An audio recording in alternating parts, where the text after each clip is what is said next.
In the quiet corner of a bustling cafe, a man sat alone, holding a faded envelope. His hands trembled, not with fear but with the weight of a decade-long hope.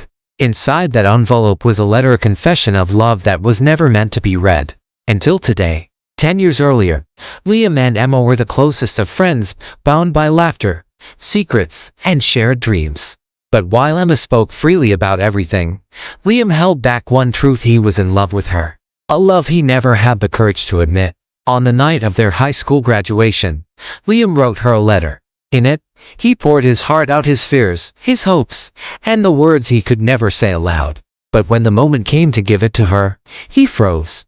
Instead, he tucked the letter into his pocket and watched as Emma walked away into her new life. Years passed.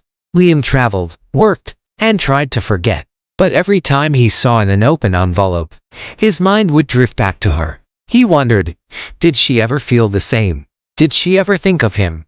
And then, as if fate had been waiting for the right moment, he saw her again. In this very cafe, sitting by the window, reading a book like she always used to.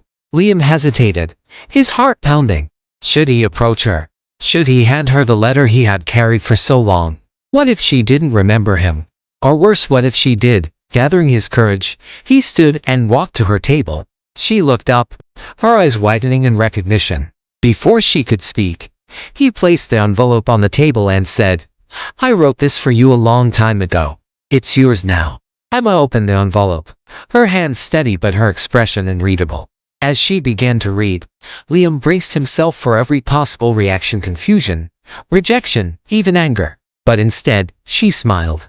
A tear slipped down her cheek, and she whispered, "Why didn't you tell me sooner?" Liam, his voice soft but firm, replied, "I didn't know how. But I'm telling you now." Some stories are written in words, others are written in time. For Liam and Emma, love was always there, waiting to be uncovered. The question is, how long would you carry a letter you're afraid to deliver? Because sometimes, the greatest love stories start with the courage to take a chance.